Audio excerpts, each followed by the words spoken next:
C'est toujours moi en post-enregistrement. Je tenais juste à vous donner quelques petits timestamps pour ceux qui veulent passer à des parties où par exemple ils ont pas besoin de revoir les équations mais juste la formule et les choses comme ça. À donner juste directement des raccourcis pour les atteindre juste ici. Voilà, c'est tout. Et donc, bon visionnage. Coucou, c'est Nel. Nel Kongassiou plus précisément, aussi connu sous le nom de l'autre con là. Et récemment, donc il y a quelques jours, j'ai eu droit au TD3 de psychologie cognitive et pour être tout à fait honnête, je pense que beaucoup de monde est d'accord là-dessus, mais c'est vraiment un des pires TD qu'on ait jamais eu, peut-être même le pire. Principalement parce que les exercices étaient atroces, parce qu'il n'y avait aucune explication, tout ça, tout ça, tout ça, tout ça. Je pense que tout le monde a déjà eu droit au TD3, normalement vu que la semaine entière est passée, et ceux qui n'y ont pas eu droit, bah honnêtement c'est pas si mal parce que à part répéter du cours et essayer d'utiliser des formules, il n'y avait pas grand chose de très intéressant là-dedans.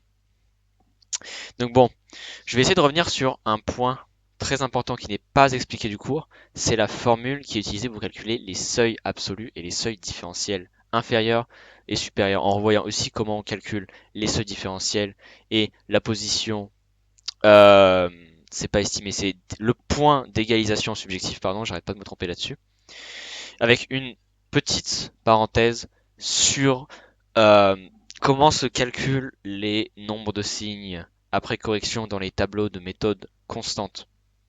Parce que j'ai vu que beaucoup de gens ont bloqué là-dessus. Euh, alors, d'abord, petite introduction, disons, on va dire contextuelle. Après ce TD absolument atroce, je me suis rendu compte que beaucoup de gens n'avaient pas compris les points que je viens d'énumérer juste avant, donc la formule et les tableaux. Et avec mes quelques connaissances en maths, je dis ça parce que je fais partie probablement des très peu de personnes de la population à aimer les maths, encore plus quand on prend juste notre promo de psychologie, je pense que très peu de gens apprécient les maths. Je fais sûrement aussi partie d'une assez faible population à savoir utiliser enfin à savoir déjà dessiner, utiliser PowerPoint et surtout à avoir des talents très très approximatifs de tuteur très très improvisés, on va dire. Bref, du coup, je sors ici en me disant que potentiellement, je suis la seule personne de la promo à, on va dire, la personne la mieux placée pour faire ça. Et également peut-être aussi une des seules personnes à avoir la motivation de faire ça parce que c'est pas la première fois que je fais ce genre de choses. Pas en psychologie, mais j'ai fait ça autre part. Bref, passons mon histoire. On va directement s'intéresser. Enfin, pas encore. D'abord, je vais faire une petite préface histoire d'avoir quelques disclaimers plus ou moins.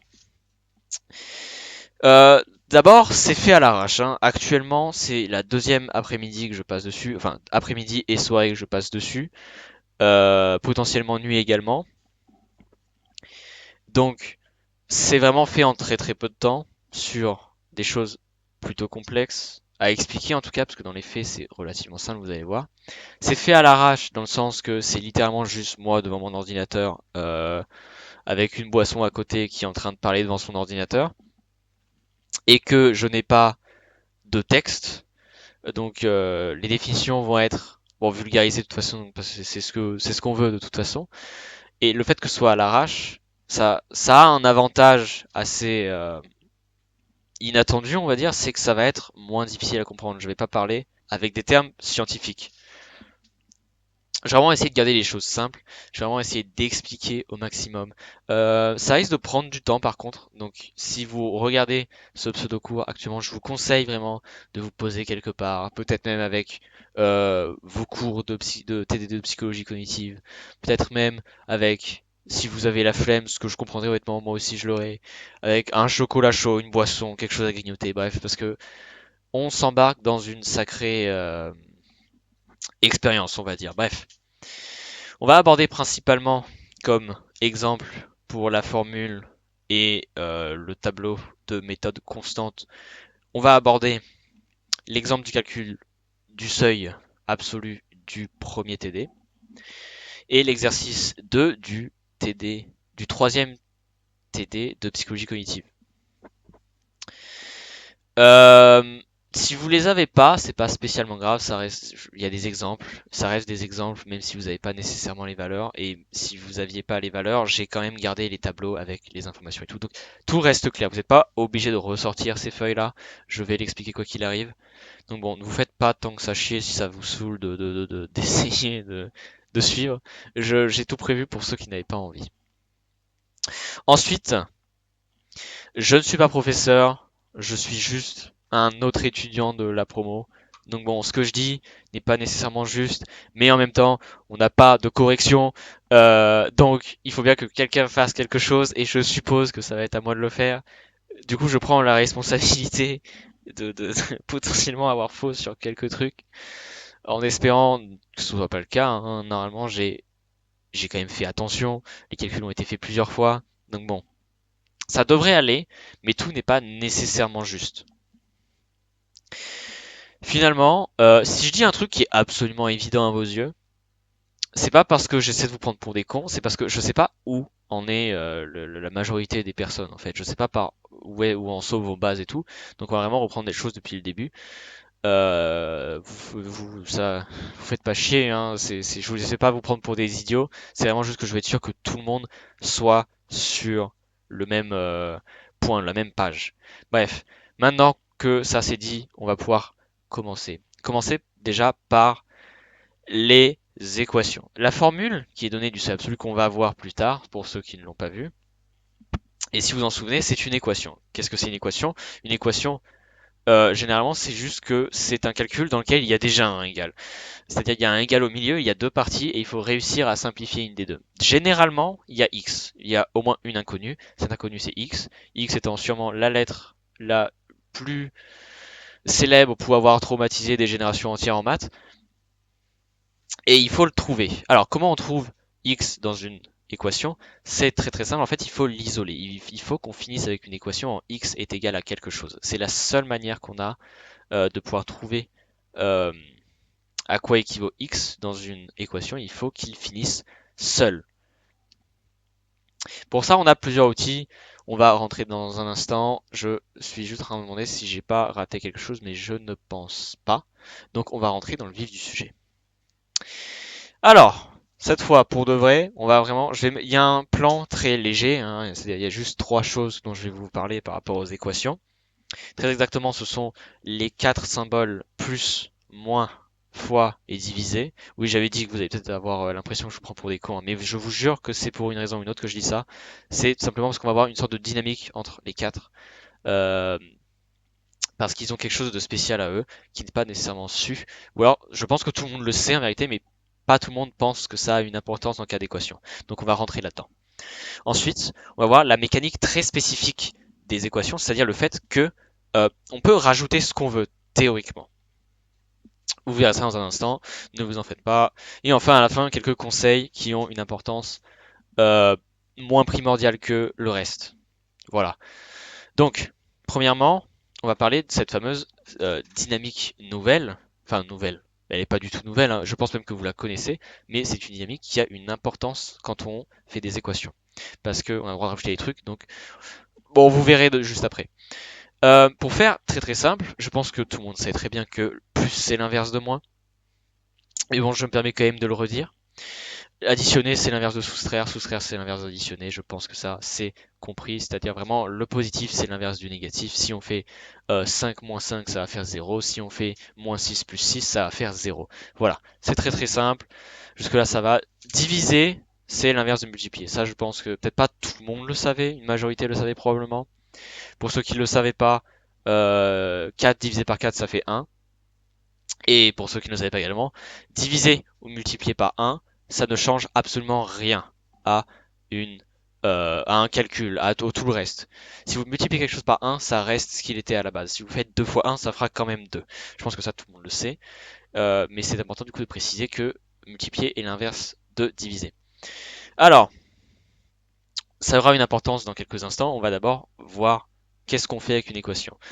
Pour ceux qui ne se souviennent plus de ce que c'est enfin, de comment fonctionne une équation, et honnêtement, je vous blâmerai pas je ne vous blâmerai pas pour ce genre d'oubli, pour la simple et bonne raison que les équations, ça ne sert pratiquement à rien dans la vie de tous les jours, et dans beaucoup beaucoup de disciplines qui impliquent que peu de maths, ça n'a pas vraiment d'importance. Et je pense que la dernière fois que la plupart des gens ont vu les équations, c'était près de la cinquième ou de la quatrième. Donc ça commence à remonter, et c'est normal que vous ayez fini par oublier. Bref, le truc très spécifique aux équations, c'est le fait que on peut pas juste les résoudre sans ajouter quelque chose, donc on a le droit d'ajouter ce qu'on veut. Il y a une seule condition à cette règle, et c'est tout simplement le fait que si vous ajoutez quelque chose d'un côté de l'équation, il va falloir l'ajouter de l'autre côté également. C'est-à-dire que si on veut rajouter plus 3 d'un côté ou d'un autre, non pardon, c'est pas du tout ça l'exemple. Si on veut soustraire 3 à... Attendez, je vais commencer à sortir le stylet. Ok, dans x plus 3 est égal à 9, c'est une équation, on retrouve le égal ici, qui fait partie du calcul. Et on a aussi l'inconnu x, qu'on recherche. Alors, comme je vous l'ai déjà dit, et comme vous le savez sûrement, il faut isoler x. Il faut que x finisse seul. Donc le plus 3, ça nous fait chier. Comme vous l'avez vu juste avant, l'inverse de plus, c'est moins. Et 3, ça ne changera pas du coup. Donc, imaginons qu'on veut soustraire 3. C'est-à-dire qu'on veut faire x plus 3 moins 3, plus 3 moins 3, pardon, est égal à 9. Et bien, si on fait ça, on va être obligé de rajouter le moins 3 de l'autre côté également.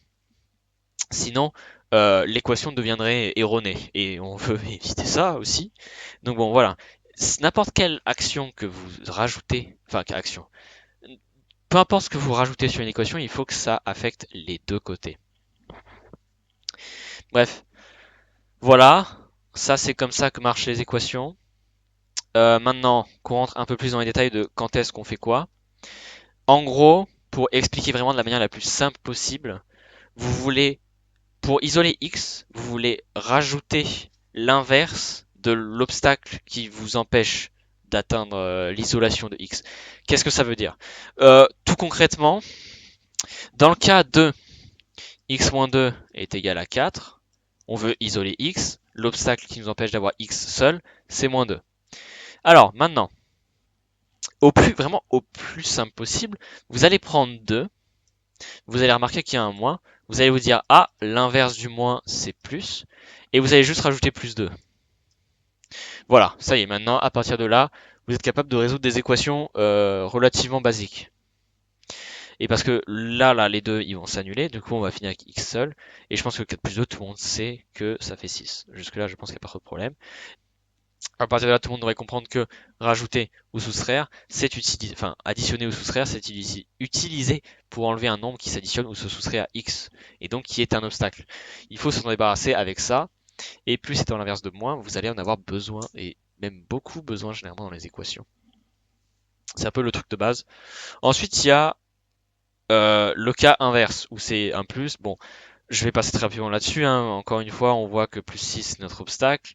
6, ça, du coup, on reprend littéralement juste 6. Et on prend le symbole inverse. Ici c'est plus, on sait que l'inverse c'est moins. Donc bon, on met moins 6. Et voilà, on finit avec x est égal à 1 parce que 7 moins 6 est égal à 1. Je pense que tout le monde a compris à partir de là. Et ceux qui n'ont pas encore compris, de toute façon, je réexpliquerai dans l'instant d'après. Et je pense que ce sera encore plus clair. Alors, dans quelle situation est-ce qu'on utilise la multiplication? La multiplication, elle s'utilise contre la division, on l'a dit. La division, généralement, on n'utilise plus le symbole divisé, hein, celui que je vous ai montré, il ne s'utilise plus. Maintenant, on utilise les fractions, on utilise les fractions depuis probablement également la cinquième.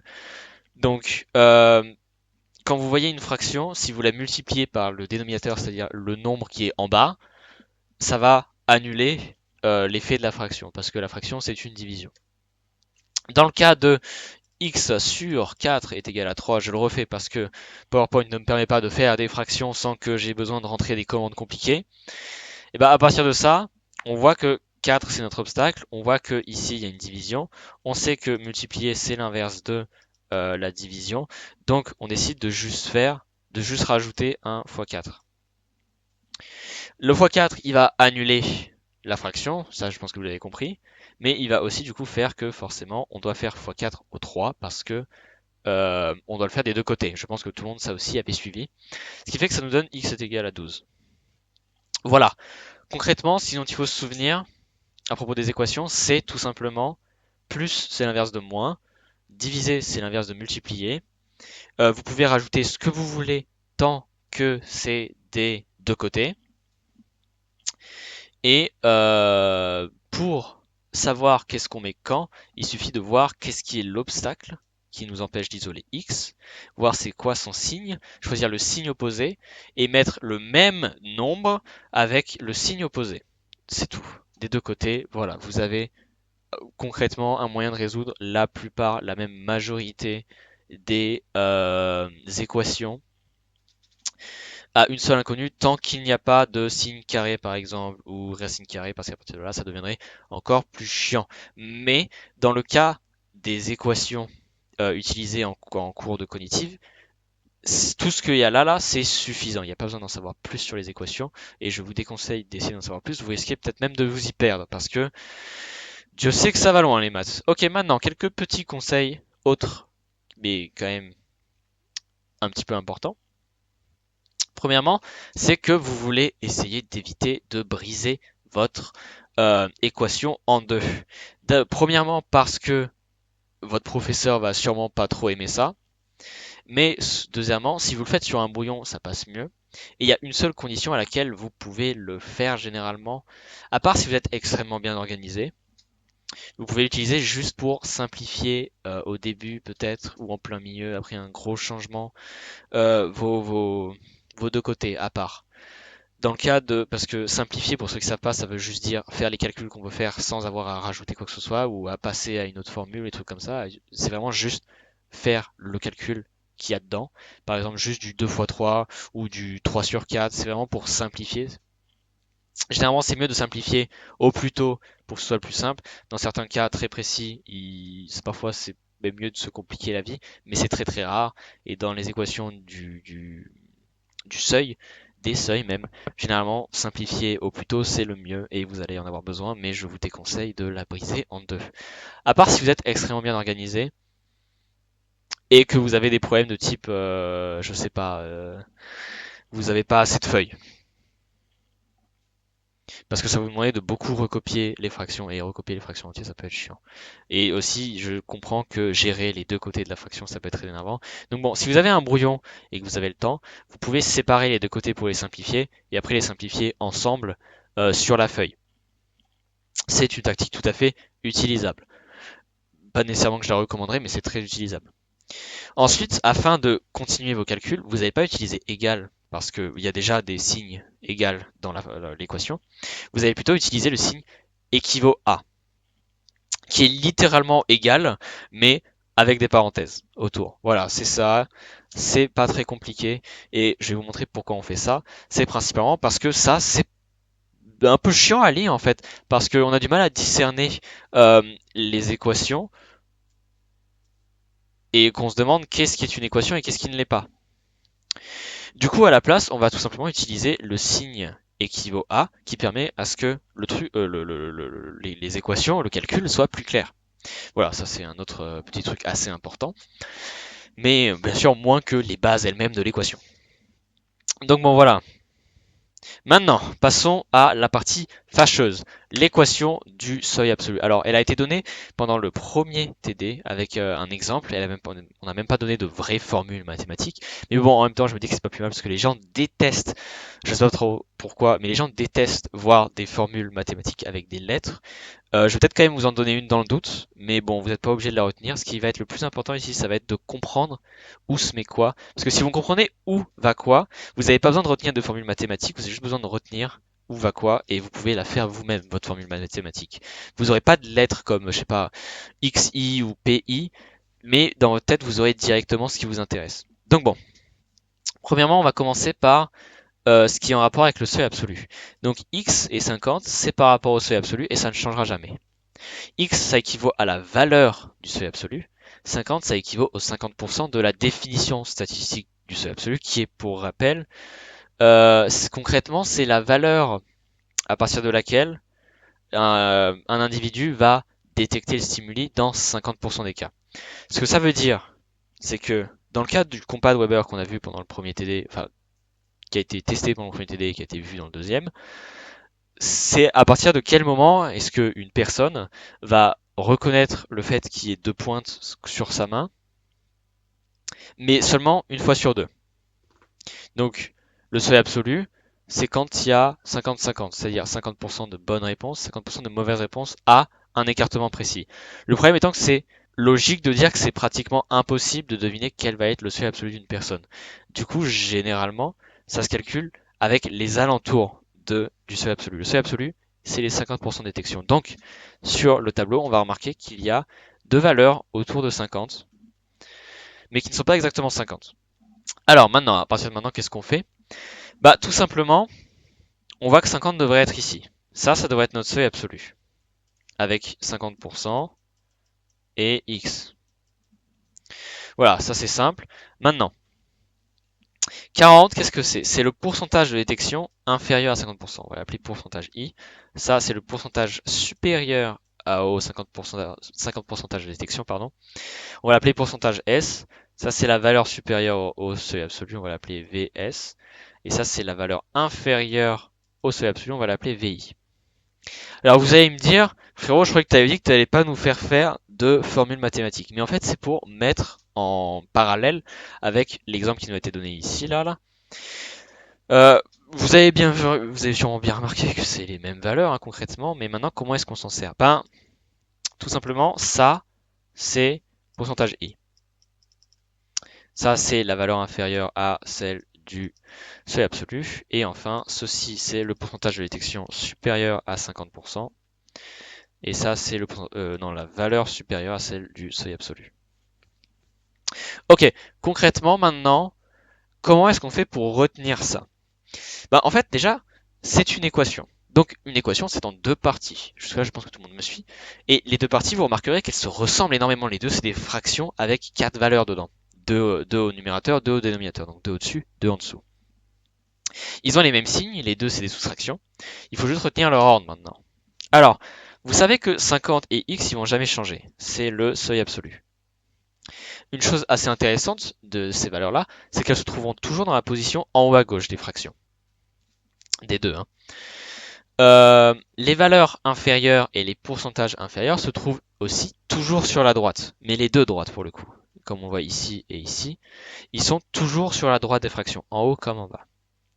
Les supérieurs, donc pourcentage supérieur et valeur supérieure, ils se trouvent toujours en bas à gauche. Jusque-là, je pense que tout le monde s'y retrouve. Maintenant, comment est-ce qu'on fait pour essayer de créer un lien entre les deux côtés de l'équation qui nous permettrait de mieux le retenir? En fait, tout simplement, il faut retenir que d'un côté, on a les pourcentages et de l'autre, on a les valeurs. Parce que ça, c'est la valeur du seuil absolu et ça, c'est pourcentage seuil absolu en soi.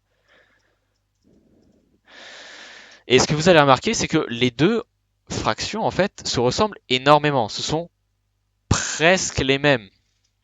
Enfin, ce sont presque les mêmes. Le placement de qu'est-ce qui va où sont les mêmes, en fait. Les valeurs inférieures vont à droite dans les deux. Les valeurs du seuil absolu vont en haut à gauche et les valeurs supérieures au seuil absolu vont en bas à gauche. Et étant donné qu'on sait qu'il y a le côté droit qui vaut les valeurs et le côté pourcentage qui est à gauche, droite valeur donc gauche pourcentage, ça devient relativement plus simple à retenir en fait. Il faut juste retenir que à gauche il y a les pourcentages, à droite il y a les valeurs, en haut à gauche des fractions c'est par rapport au seuil absolu, à droite en haut comme en bas c'est par rapport aux valeurs inférieures au seuil absolu, et en bas à gauche c'est les valeurs supérieures au seuil absolu. Et concrètement c'est juste ça. Voilà, la formule n'est pas aussi compliquée qu'elle donne l'air de l'être, je le jure.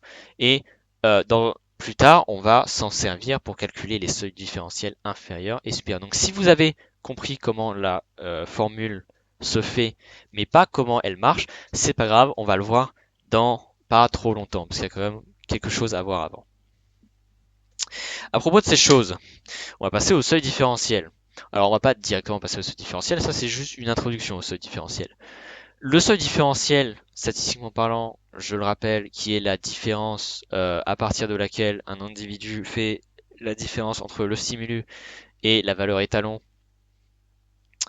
seulement 50% du temps.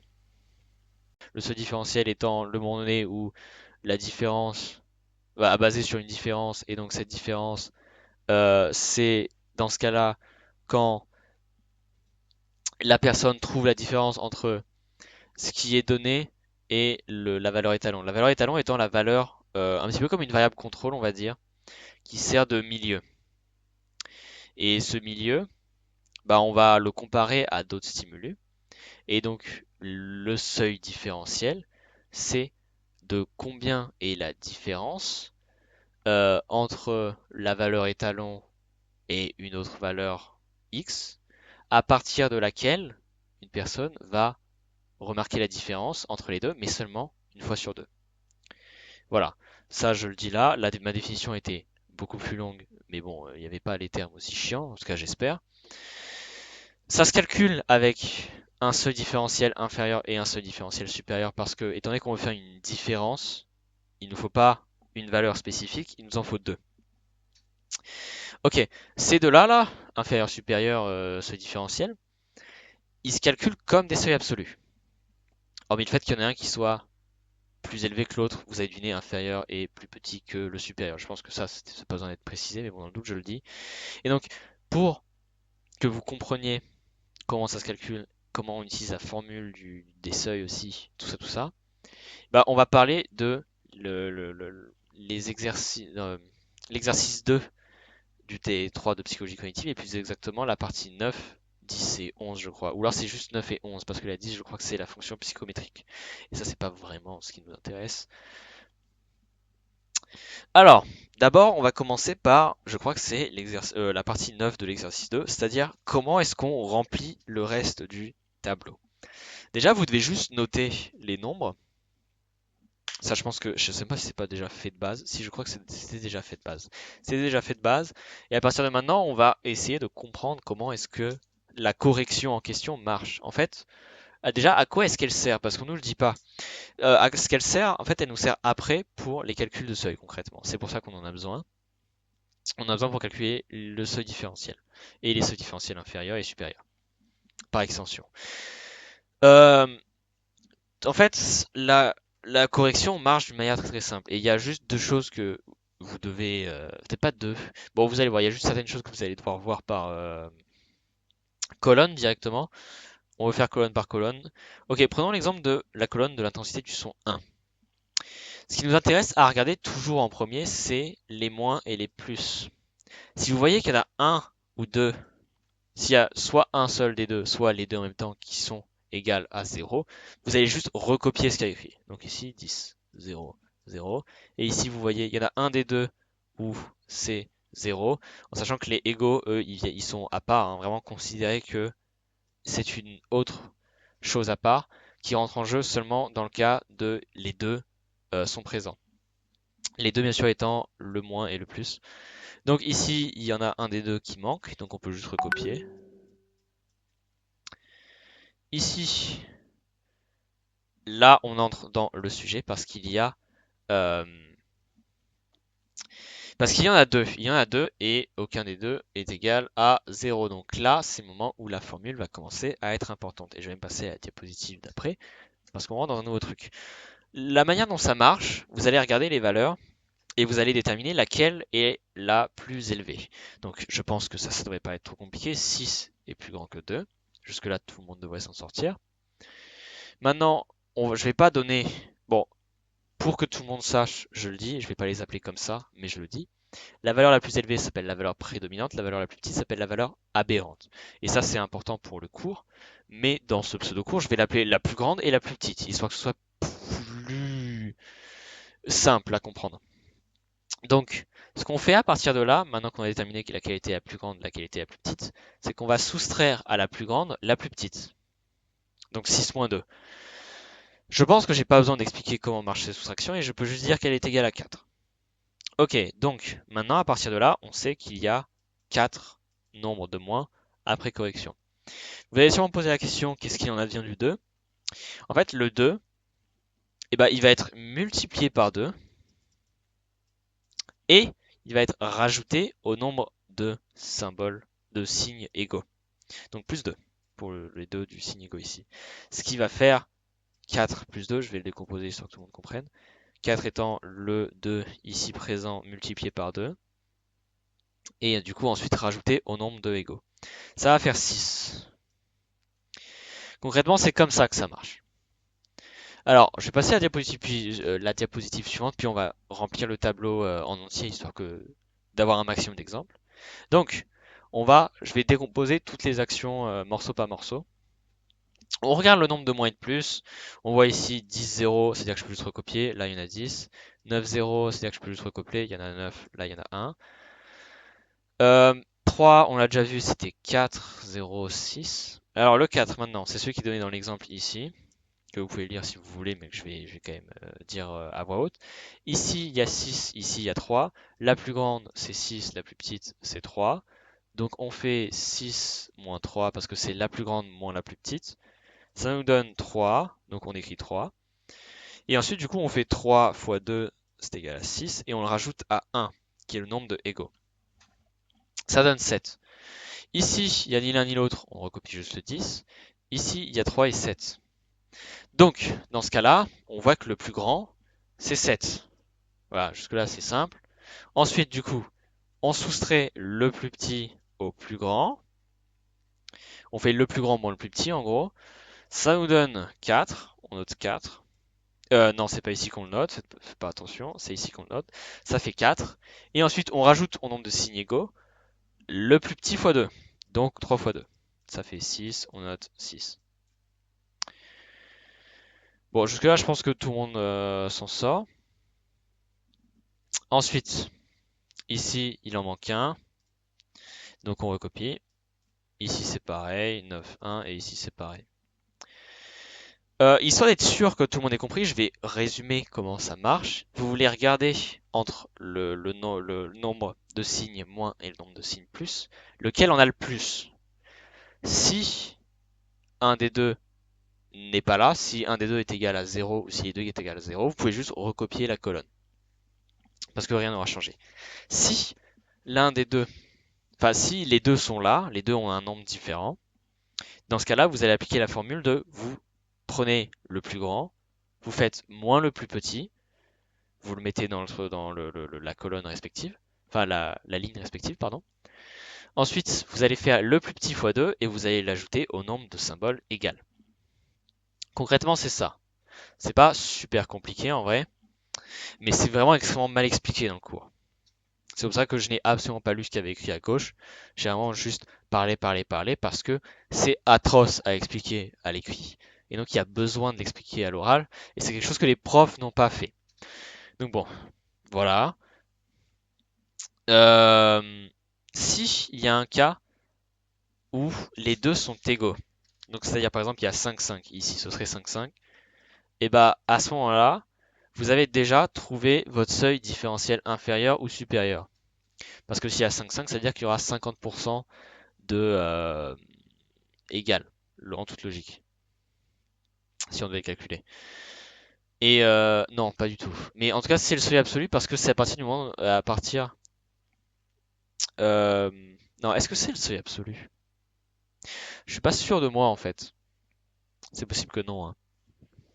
Si vous avez un cas où il y a 5, 5, je crois que ce serait un seuil différentiel inférieur ou supérieur, selon de s'il est au-dessus de votre valeur 10 là, ou en dessous. Je crois. Je suis pas sûr, on nous l'a pas dit. Vous pouvez poser la question au prof. Je pense qu'il vous dira que c'est un seuil différentiel inférieur ou supérieur. Je suis pas tout à fait certain de ça. Dans la logique, c'est ce que c'est. Dans la logique aussi, ça n'arrivera pas, parce que si vous avez ça, ça vous enlèverait beaucoup de travail, et je pense qu'ils ne vous laisseront pas ça, l'exercice. Donc vous inquiétez pas trop, ça risque pas d'arriver. C'est juste que je crois que si ça arrive, c'est que c'est un seuil différentiel inférieur ou supérieur, selon où est-ce qu'il se place. Bref, voilà. Ensuite, petite parenthèse sur les pourcents, parce qu'on en aura besoin juste après. Pour ceux qui ne savent pas comment calculer les pourcents, on prend la proportion, c'est-à-dire un nombre entre 0 et 1, et on le multiplie par 100. Pour imager tout ça, imaginons que j'ai 5 bonbons. On adore les bonbons en maths. J'ai 5 bonbons, j'essaie d'en manger 3. Ça veut dire que j'en ai mangé 3 sur 5. J'ai mangé 3 bonbons sur 5. Bon, il en reste 2. C'est pas une information qui vous intéresse, mais il en reste 2. Je veux décider de me poser la question de combien de pourcents de bonbons j'ai mangé. Et bien tout simplement, je vais faire 3 sur 5 bonbons fois 100. 3 sur 5, ça fait 0,6. Vous avez le droit à votre calculatrice pendant le contrôle, donc bon, vous faites pas trop chier à retenir combien vaut un cinquième, un quart, un tiers, un demi. Si ça vous fait trop chier, vous mettez sur la calculatrice, elle le fera pour vous-même. Mais ça fait 0,6. Et ensuite 0,6, vous allez multiplier par 100, et multiplier par 100, ça fera 60. Donc ça fait 60% de bonbons mangés. Voilà, c'est comme ça qu'on calcule les pourcents. C'est plutôt simple. Je pense que beaucoup plus de personnes le savaient que pour l'équation.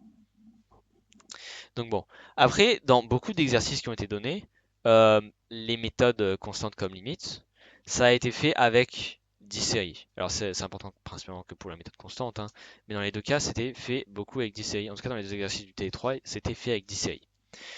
À partir de là, du coup, s'il y a vraiment 10 séries, vous allez avoir un résultat sur 10.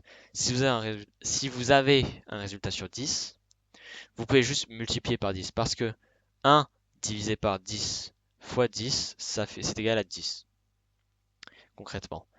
Donc, vous pouvez juste ignorer le divisé par 10 fois 100. Vous pouvez juste faire fois 10 quand il y a 10 séries. Ça vous économisera un peu de temps. Après, vous pouvez quand même marquer la formule si elle le demande, parce que je pense que, enfin, de ce que j'ai compris, c'est une professeure qui le demande. Bref, en tout cas, c'est un raccourci qui peut marcher et qui sera assez souvent utilisé apparemment selon les exercices qu'on a fait, qui pourrait être assez récurrent. Bref, revenons-en à notre seuil différentiel, inférieur et supérieur. Maintenant, c'est la question, c'est comment est-ce qu'on les calcule. Alors, il y a deux choses que je veux vous regarder. Déjà, je veux que vous regardiez ça là et ça là.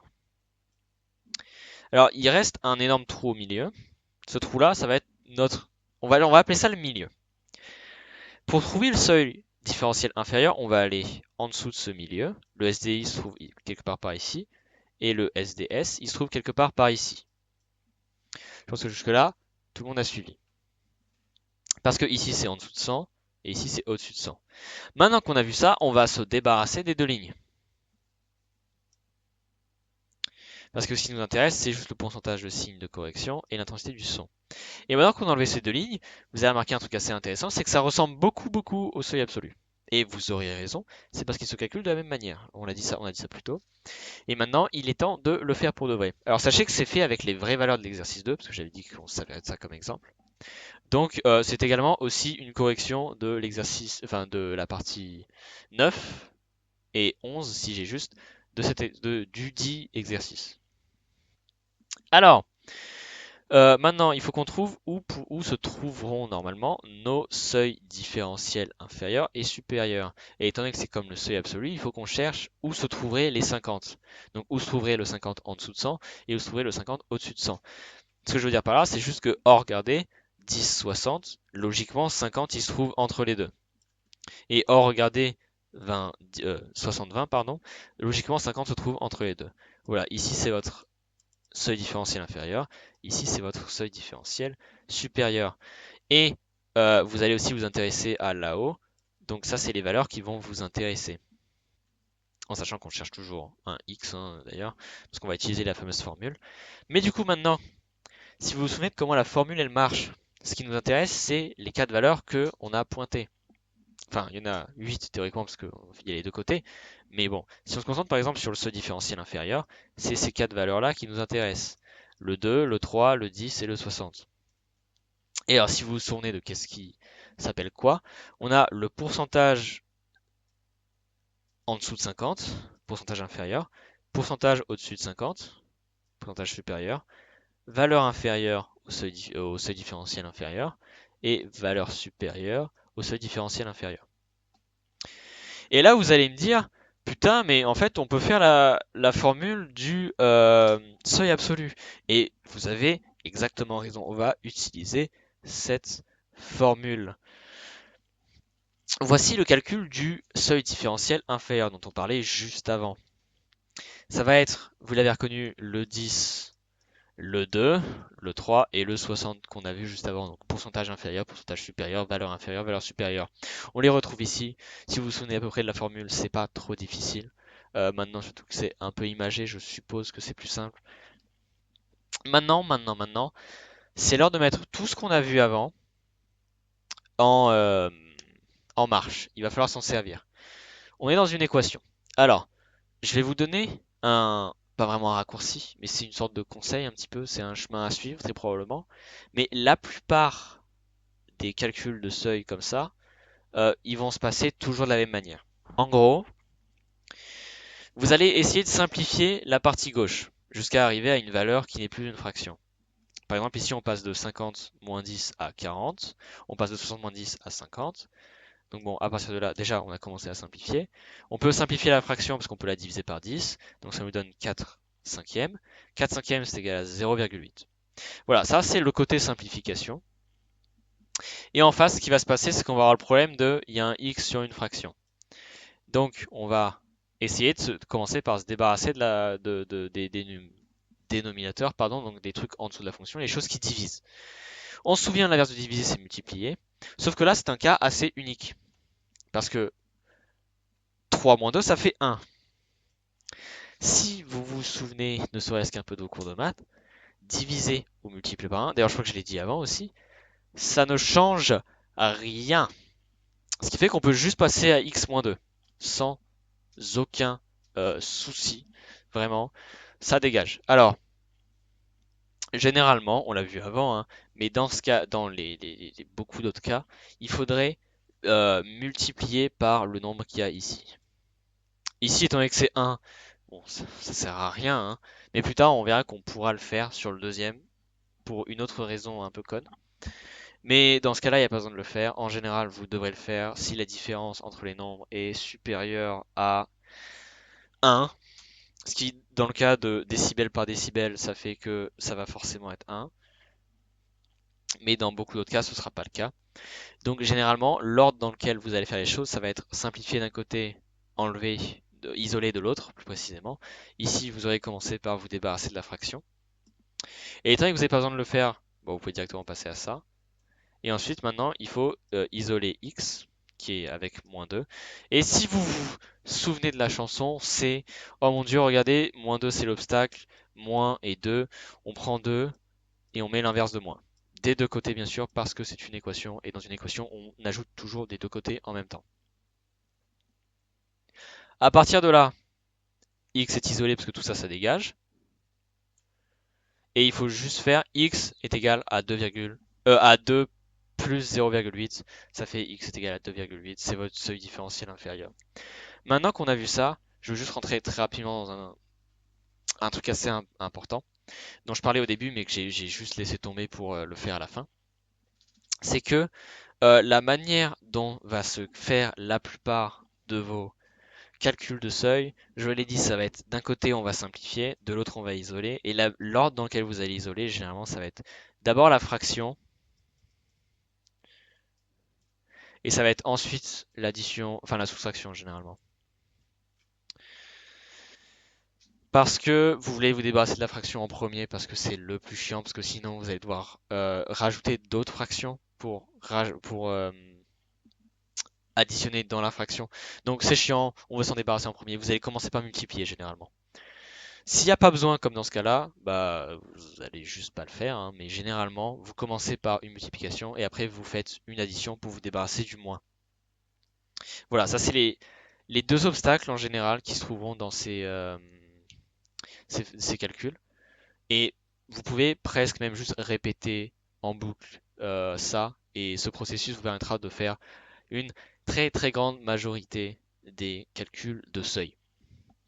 Bref, ensuite, le seuil différentiel supérieur a une petite particularité, c'est le fait que son divisant, qu'on va voir dans un instant, est un divisant très spécial. Et c'est assez intéressant parce que ça va me permettre de pouvoir rentrer dans un cas très spécifique.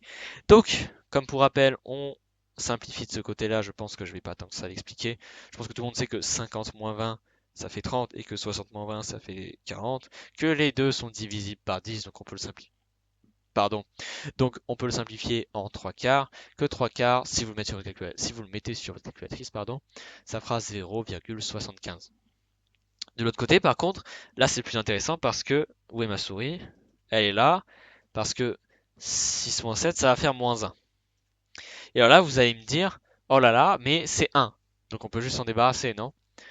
Et ben en fait, non. Parce qu'il y a un moins. Et ce moins, il va venir nous faire chier, parce qu'on a plusieurs options à partir de maintenant. Soit on décide de le laisser et de vraiment diviser par moins 1 et on finit avec moins, entre parenthèses, x moins 7, ce qui peut également devenir moins x plus 7, mais ça nous arrange pas parce que maintenant on est sur du moins x au lieu de x. Soit vous pouvez également juste vous débarrasser du moins 1 en le multipliant par moins 1 avec la stratégie qu'on a vue avant. C'est-à-dire littéralement juste vous mettez l'inverse. Ici c'est fois moins 1. Parce que pour ceux qui ne se souviennent pas de comment les négatifs marchent, si vous mettez un négatif avec un négatif, ça devient positif. Si vous mettez un positif et un positif, forcément ça reste positif. Si vous mettez un négatif et un positif, ça devient négatif. Donc du coup, la seule manière de se débarrasser d'un négatif, c'est de rajouter quelque chose de négatif. Voilà, je dis ça pour ceux qui s'en souviennent plus, mais si je pense que une majorité s'en souvient. À partir de ça, on va commencer par ce côté-là. Si on fait ça, on se débarrasse directement du moins 1 ici, ce qui est plutôt bien, comme ça on n'a plus de fractions. C'est l'ordre dans lequel je vous avais donné au début. Ça nous permet, par contre, ça veut dire que l'autre côté doit aussi se prendre le moins 1 parce qu'on est dans une équation, vous vous en souvenez, tout va toujours des deux côtés. À partir de là, du coup, on finit avec x moins 7 est égal à moins 0,75.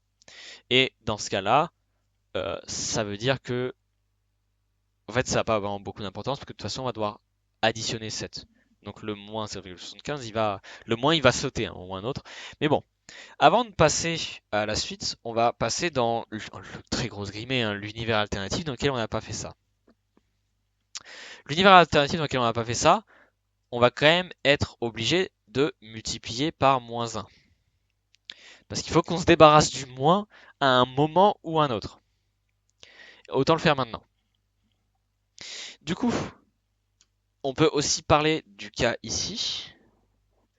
Dans ce cas ici, là, on finit avec 0,75 est égal à moins x plus 7. Et à partir de là, il faudrait soustraire 7 à 0,75, ce qui donnerait moins x. Et à partir de là, et bah, ce qui va se passer tout simplement, ça va être que vous allez avoir moins 6,25 est égal à moins x, et que vous allez quand même devoir utiliser le fois moins 1. Quoi qu'il arrive, vous serez obligé de le faire ici parce qu'on ne veut pas x négatif. Après, vous pouvez juste l'inverser de tête parce que les deux sont moins et donc forcément vous pouvez juste dire hop là ils sont plus moins, c'est pas très compliqué. Mais ce que je veux dire par là, c'est que vous allez devoir vous débarrasser du moins 1 à un moment ou à un autre. Dans le cas pour revenir à ce où on était avant, moins 0,75 est égal à x moins 7. Notre dernier obstacle c'est moins 7.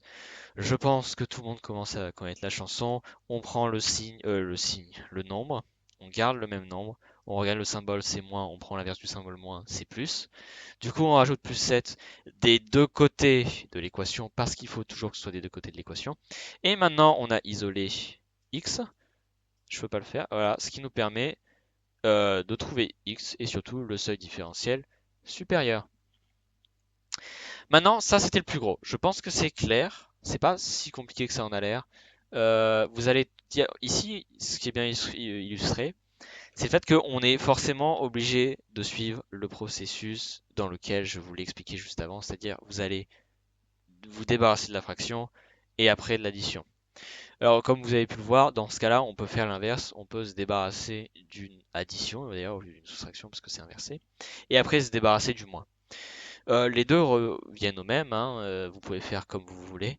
C'est un petit peu un truc qui montre bien le fait que les équations ont un petit côté où c'est à vous de décider comment vous voulez agir. Mais généralement, je vous conseille de ne pas vous faire chier, même si c'est moins 1, je vous conseille de directement diviser par moins 1. Parce que ça vous simplifiera la vie, de vous débarrasser de la fraction et de vous débarrasser du moins du côté du x. Parce que moins x, ça veut dire que vous allez quand même devoir inverser quoi qu'il arrive à un moment ou à un autre, donc autant le faire au plus tôt, comme ça vous débarrasse en même temps de la fraction et vous n'avez pas besoin de mettre de parenthèse ou d'inverser les nombres du côté de x. Et généralement, vu que vous avez eu le temps de simplifier de l'autre côté, ça va vous permettre de juste mettre moins sur un nombre au lieu de le mettre sur plusieurs. Voilà, c'est un petit conseil, c'est l'ordre dans lequel vous allez faire généralement. Le plus simple, c'est toujours de commencer par se débarrasser de la fraction et après de se débarrasser de la soustraction. Et je vous conseille de suivre ce truc-là qui devrait marcher pour une très très grande majorité des calculs de seuil. Après, à vous de voir comment vous préférez faire. Ensuite, parce qu'il faut calculer le seuil différentiel maintenant, parce que pour rappel, on n'a que le seuil différentiel inférieur et supérieur. Donc, à partir de ça, qu'est-ce qu'on fait? Et ben en fait, on ne fait pas une moyenne exactement, mais, on va faire le même calcul qu'une moyenne, sauf qu'on va remplacer l'addition par une soustraction. En sachant que on additionne, on soustrait, pardon, on fait le plus grand moins le plus petit, donc le SDS moins le SDI. Comme montré ici, 6,25 moins 2,8, divisé par 2 bien sûr, parce que c'est dans la même idée qu'une moyenne. Ça nous donne 1,275, c'est notre seuil différentiel. Bon voilà, on est content. Et ensuite on peut calculer là le point d'estimation subjectif, je l'ai eu la première fois, incroyable, euh, qui celui-là par contre se calcule comme une moyenne habituelle. Et à partir de là, on obtient le PES qui, pour rappel de ceux qui l'avaient oublié, c'est la vision de la valeur étalon de l'individu. C'est-à-dire ce que l'individu voit comme la valeur étalon pour lui. Et à partir de ces deux nombres, on peut en faire deux choses. C'est on peut faire PES moins SD et PES plus SD pour trouver notre SDI et notre SDS. Si vous faites ce calcul-là en sorte de vérification et que vous trouvez les deux résultats que vous aviez avant, vous avez juste sur ces calculs-là au moins, ces deux calculs-là. C'est une manière de les vérifier, c'est aussi une manière de retrouver les SDI et le SDS à l'envers. Si on vous donne pas, si on vous les donne pas, mais qu'on vous donne ces valeurs-là, vous n'avez pas besoin de les calculer. Ce qui peut toujours être un raccourci utile. Mais sinon, voilà. Concrètement, c'était la dernière ligne droite, donc là, pratiquement, on a fini. Mais je veux juste vite fait revenir sur cette partie-là. Là, je ne veux surtout pas que vous oubliez ce détail-là, donc je vais revenir dessus. C'est que on met bien le SDS avant le SDI. Parce que sinon, ça nous ferait un résultat négatif et on veut éviter ça. Et ce qui est important, c'est de retenir ça, tout simplement. C'est toujours le plus grand qu'on soustrait au plus petit, pour la simple raison que normalement le SDS est toujours plus grand au SDI, parce qu'il est littéralement supérieur à d'autres milieux qu'on a vu tout à l'heure, le 100%. Bref, concrètement, on a terminé, hein, il faut se le dire. Ce fut un plaisir de faire ça, enfin un plaisir. En vrai, j'ai bien aimé, c'était pas si pire. Si vous connaissez des personnes qui sont en besoin de voir ceci parce que ça vous a aidé vous et que vous pensez que c'est une bonne idée que d'autres personnes qui n'y ont pas accès aient besoin de le voir, vous pouvez lui donner la vidéo, vous pouvez même la télécharger, en faire un peu ce que vous voulez. J'en ai un peu rien à faire de ce qui arrive de cette vidéo parce que je considère que le savoir qu'elle a donné surpasse à quel point est-ce que j'ai peur des choses qu'on peut en faire. Donc bon, j'en ai absolument rien à faire de ce que vous en faites ce que vous voulez. Voilà, je pense que ça c'est assez important. Ensuite, s'il y a des questions, des choses pas assez claires, sachez que j'existe en dehors de cette vidéo et que si vous vous souvenez bien du tout début, mon nom c'est Nel Congassiou avec un K. Je suis pas si difficile à retrouver normalement. Si même je dois être dans le groupe de travail, Instagram comme WhatsApp. Donc bon, vous pouvez me contacter depuis là-bas. Sinon, j'ai pas grand-chose d'autre à dire, hormis de vous remercier de m'avoir écouté jusque-là, en espérant que ce que vous aviez pris pour grignoter ou boire était délicieux ou que vous avez bien compris tout ça.